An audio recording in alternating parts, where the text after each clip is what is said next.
Hey, everybody. Welcome back to Leaders Lead. This is episode 1 of episode 5 with my esteemed colleague and former friend, Bill Wilder. Bill, I love you to death, brother. Thanks for hopping on today. And for those of you who don't know, Bill and I we go way back, and We do. it's an honor to have you here with me today, Bill. Hey, Bill, can Appreciate it. yeah. Although I just learned from you that I'm a former friend. I don't know how that happened. Oh, we're gonna definitely have to cut that out. That's well, you're former because you don't live within like a mile of me anymore. So far That's from true. former. That's true. Love the It's all banter. good. You guys are in for a treat. Yeah.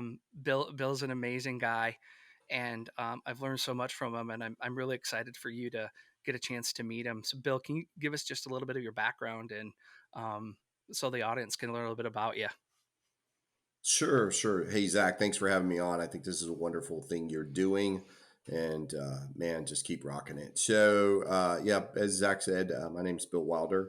I'm currently the chief operating officer of a company called Informed Data that you've probably never heard of, but affects all of your lives. We're one of the largest background screening companies in the world, and so very much involved in that. But if we go back to kind of my early days as a young punk out of college, I went into the military, was enlisted for a couple years, and then was fortunate enough to go to officer training school and become an officer. And I served out roughly 9 years in the United States Air Force as a contracting officer. Um, since leaving, I've held a number of leadership positions in small companies, Fortune 100 companies, et cetera. And as I said, now for the last decade or so, I have been running background screening companies, which is all about making sure that the wrong people don't get in the wrong jobs who can really hurt someone. So, kind of a bit of an extension of wearing the uniform, so to speak. So, that's a little bit about me.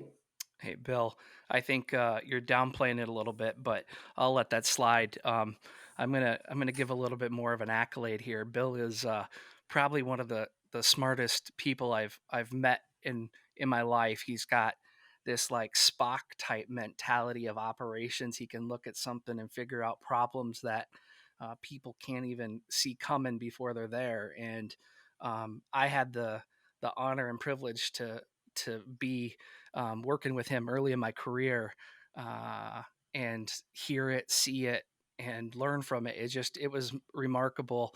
And Bill, you're not a former friend. You're like a big brother to me. And let's just be clear to everyone on the phone. I agree. I agree. I love you dearly. We And go ahead, man.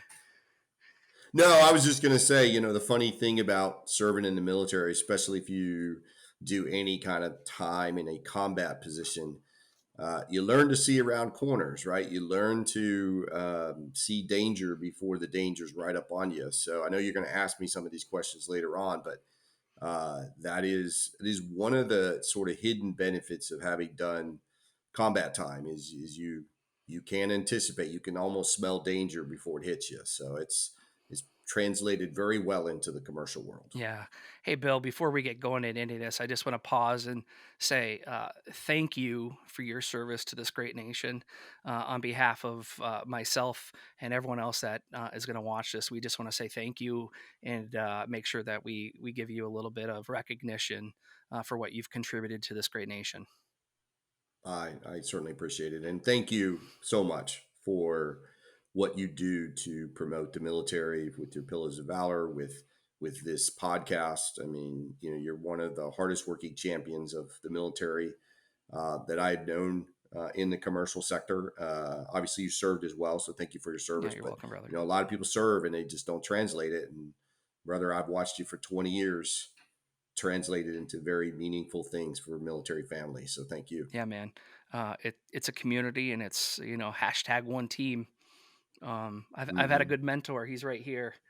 For those you don't know, someone to look up Nice. to, and you're gonna get it. You're gonna get to hear it and hear him drop some wisdom on this cast. So, without further ado, Bill, your background. So I got this question written over here in case you guys are wondering why I'm looking at another screen. Your background as a contracting officer in the U.S. Air Force provided you with valuable experience overseeing procurement, acquisition, of many different projects and just different things that you had to Hmm. buy. How did this military experience shape your leadership characteristics, such as decision making, adaptability, resilience, and how have you applied this to what you're doing today and all the different things that you're working on? Can you give us a little bit? Sure. Um, Explain to us, the leaders that are watching this, the people that are clicking in, how you've used that and how it's shaped you. So, my role in the military was interesting because at times, you're walking the streets of some foreign city and you're buying supplies to get back to your troops in the afternoon. And at other times in your career, I worked on a project involving the retinal targeting system where, I could look and wherever I shot, the bullet went wherever I looked. The thing about being in that environment and having that diverse set of experiences is you learn pretty early on how important it is when working with teams to really focus the team on the why. Like why is whatever the mission important, whether it's I'm getting lumber for troops who are trying to build a city for deployed folks, or why is it important to have that retinal targeting system be effective. Because oftentimes, some of the stuff I managed, I didn't even understand. Like I would have a room full of scientists sitting in a room talking about vectors and all this stuff that I didn't know. But I learned as long as I could keep the team focused on why we were doing what we were doing, and I made sure that the critical boundaries are established. You can't go beyond this point. You can't, you got to stay within these confines. But then after that, it's about getting out of the way. Those people are in the room for a reason. They're smart. They know what they need to do, and that's true in the commercial sector as well. When I'm leading a team of folks and we're trying to solve some problem, I follow the exact same recipe. I make sure they understand the why, and I make sure they understand any boundaries, and then I let them go. The other thing I will say, relative to my military experience coming forward, is you have to learn really fast as a leader that you should be focused more on teaching them to think than teaching them a process. Because there are circumstances way beyond your control that you can't even envision. And if you don't make sure that they think right, then you're bound to go off course when something goes wrong in the mission. So, I mean, that's just two things that come into play. But I think at the end of the day, leading in the military and leading in the commercial sector really isn't that different. Um, but it is leading. It's not managing, right? It's not a Yeah. to-do list that you're just making sure people check off. I mean, you want to lead them, you want to inspire them, and help them get where they need to be, right, to be successful. Yeah. Bill, I remember a story. This is going to take us back in time a few years. Um, Hmm. we were at Best Buy, and Hmm. we were up on B4, I think it was one of the floors, and there was this person acting out, and they were just not. They were not in line, and you said, "Come with me." And like you had this like command moment, right? And we're all like, "Oh man, that person's totally in trouble." And Yeah. you went, you got them, you pulled them out of the moment because they were causing a scene. And Hmm. um you took a moment, you got them, you pulled them into a separate conference room, you de-escalated the whole situation, and you got HR, and then you walk the person out. I'll never forget this moment. And um the difference between like a manager at that situation and a leader is you pulled me aside and you said, "I want to teach you something." And you said, Here's the lesson I want to teach you." And the lesson that you taught me that day was, in a situation like this, you have about 15 seconds to Correct. figure out what you're actually going to do. You got to do Right. something. And the 15 seconds was the shock and awe of grabbing the person, getting them into another room. And then as you're doing that, you're figuring out, okay, what are the next steps I need to do? I'll never forget it. It's so true.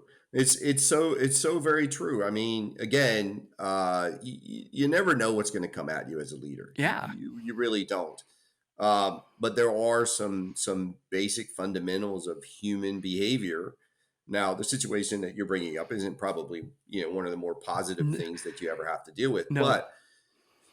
But again, you have to understand humans. And that's what leadership is, right? Yeah. I tell everybody, whoever works for me, I don't care what it is you were doing before. I don't care if you're an accountant, a logistician, a supply person, a IT guy. You is the minute you take on a role of formally leading people, you are putting aside your old career as your primary responsibility, and your new primary responsibility is growing people. That's your job, Yeah. and you have to really learn about human beings. And so, in that particular scenario, if you have somebody who's not aligning well with your culture and what you're trying to do, you do need to move fast. And oftentimes, to your point, you don't have everything figured out, but there are some very basic tenets. Like, Hmm. for example, if you want to get somebody's attention, change the environment they're in and change it rapidly, um, either in a positive way or a negative Hmm. way. Here's a positive version of that same story. Your team is sitting in a room. The team can't. They're trying to work on some new strategy. They can't get aligned. Just grab them all and say, you know what? Let's all go take a walk. And you just go walk outside, walk around a pond or something. Same exact human dimension. Pulling them out of the environment changes everything. Uh, Again, there's probably lots of stories like that Hmm. that others can bring, certainly from my career. But for those who are out there trying to be a leader, it isn't about being the best at your core competency. It's about being the best at leading people, Yeah. motivating people. Yeah. I can't echo that enough. I've been in early, I mean, in my career, that being a leader and not being best at it, but or not being the smartest person in the room, you taught me that. I mean, every time I'm with you, I'm not the smartest person. Yeah, I remember the story you Good. told me about the golf course. Remember that with your father-in-law? Oh, sure. Yeah, my father-in-law. Yeah, yeah. I'll share the story again. I think it's an amazing story. I am a firm believer that who you are as a leader is made up of these little moments in your life, these Yeah, little inflection points. And this inflection point happened with my father-in-law, who lives on a very prestigious golf course. And they were playing, I think it was either the U.S. Open, I think it was either that or the PGA Championship. They were playing one of the major tournaments, and Tiger Woods was making a run to close the gap between him and the leader, who I think was Rich Beam or somebody of that nature.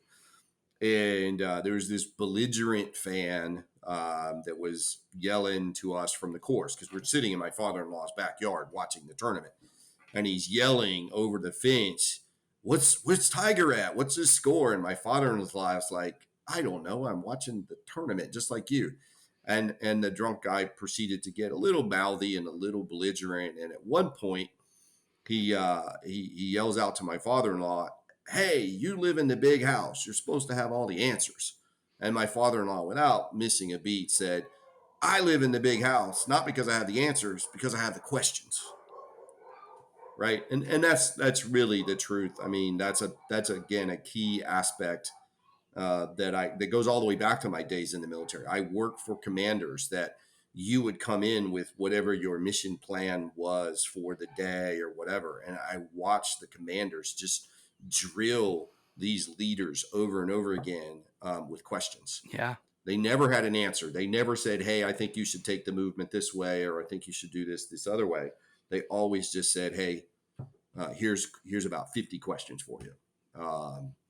And so, to your point, that was the story, and that's what it is about being a leader: is not having the answers. Hire people who are really smart to have the answers. And frankly, one of the mistakes that I see a lot in the commercial world is a lot of times we find that person in our ranks who does seem to have all the answers, and we make them a leader, and they're a horrible leader hmm, because they think they have to have the answers, not the questions. yeah. I completely agree. Hey, Bill, thanks for answering the first question. We got a little bonus material for Yeah. question 1 out of question 5. Loved it. Hey, what can we do as a community, as for people that are watching this? What can we do to support you in things that you're passionate about? How can we lift you up and how can we support you? I appreciate you asking. So, the company that I work for, we've made it our mission to provide jobs to military spouses. Oh, You rad. know, a lot they're kind of the forgotten part of the whole equation. Like a lot of people, rah, rah, rah, thank you for your service. And they take care of the veteran or the Yeah, military member, but they don't always think about the military spouses. And they have a very difficult life because they move around the country, move around the world, and it's hard to have a job that is portable and can go anywhere. And so, what I would say folks can do is if you're in a position and you lead a company or lead an operation of some sort, ask yourself, can I transform some job to be portable enough so that military spouses don't have to give up their entire career ambition to follow their spouse into the military? That would be my ask. that's awesome. Bill, you're a great leader. I'm honored to have been able to had a part of my career um, with you, shoulder to shoulder, and now as a mentor and still as a big brother.